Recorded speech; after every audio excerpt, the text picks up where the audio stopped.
What's going on, guys? David Falla here. Welcome to my channel. Today we have a tutorial that many of you have been asking me about. I will be teaching you how to achieve that super popular, at least in my area, long fringe. So let's go ahead and start with the tutorial. The first thing we're going to do, we are going to separate the top from the sides. And something I personally like to do is to pay attention to the growth pattern so I know exactly what direction everything is going. Now what we're going to do, we are going to create a first section. This is going to be our lower layer, if you want to look at it that way. And this is just going to create a base of how short I want the hair to be towards the bottom. This is called blood graduation, and it just sets a foundation for everything else. This is the shortest layer that I'm going to have on the sides, and then this is going to be connected with the longer layer towards the top.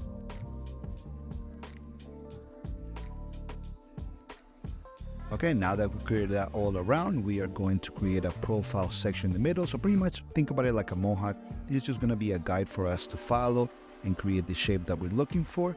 In this case, we're going to create something shorter towards the back and longer towards the front.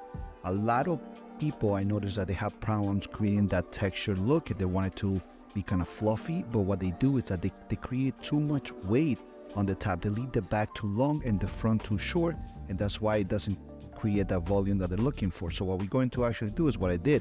We're going to pull everything up and we're going to cut it in that direction like that. The front is longer, the top is shorter, creating that volume that you're looking for. Now what we're doing is that following that section we create right in the center, we're going to point cut, in this case just to create more texture. We're just going to follow that guide in a more straight line. So think about it like instead of following the head, you are going to create just a straight line, or what we call a square shape.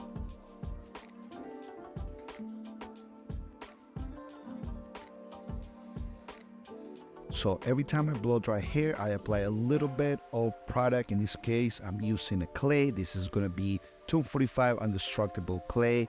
And if you guys are interested in the product that I use to style hair, just go ahead and go in the description of the video, and I'm going to leave the link plus a discount code for all of you guys. Now I'm blow drying the hair into a direction that I want it to be. In this case, remember the front is going to be a little bit up, so I'm using my round brush to create that kind of look that I'm going for. And why it's important to dry the hair? Because you want to see how the hair sits. I noticed like a lot of barbers, what they do is that they just do the haircut and they let the client leave with the hair all wet, but sometimes it's not appropriate because they don't see how it's going to dry. So now that we did that, we are using our Babyliss FX tool with a number 6 lever open to start connecting the bottom layer to everything else to the top. And how you can see, I'm using like a C motion to connect everything so I don't go too high with it.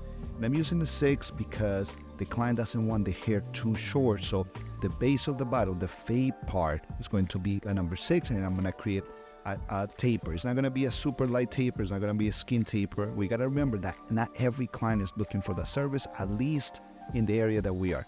We get clients that want longer hair, and that's the service that we provide. So just keep that in mind because it's going to change depending on where you work.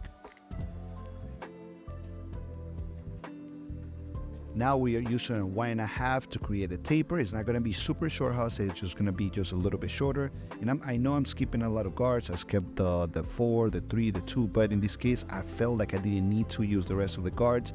And remember, guys, just because you guys see me or anybody else doing videos and doing haircuts like this doesn't mean you have to follow exactly the same way. You can use the other guards if you feel like you need to, okay? Like adjust what you see in a way that best suits you. Now I'm using my trimmer, creating lines are very, very natural. The client doesn't want anything too sharp, so we are just kind of shaping it up exactly where it grows. This is a haircut is super popular in my area, guys. If it's not popular in your area, believe me, it will get there at some point. And if you got a little tip that I give you guys for all those barbers looking to get more clients and better paying clients, go ahead and learn these new techniques, these new trendy haircuts, because there's a lot of clients looking for them. And if you don't know how to do them, those clients are going to go somewhere else. So for us, in our shop, we know how to do a lot of those trendy haircuts. So we have a lot of clients that are looking for where to go. They cannot find a barber that can cut those styles. So just keep that in mind. If you're a barber, if you are interested in in-person classes, I'm going to leave the link in the description. You can sign up. We can do a one-on-one class, private class, and I can teach you everything that I know. That's it for today's video, guys. This is the tutorial. If you guys have any questions, please feel free to contact me. Let me know or let me know in the comments what you think of the video. Any questions I said, let me know. Also, don't forget to subscribe and like it, and I will bring you a lot more content. So stay tuned.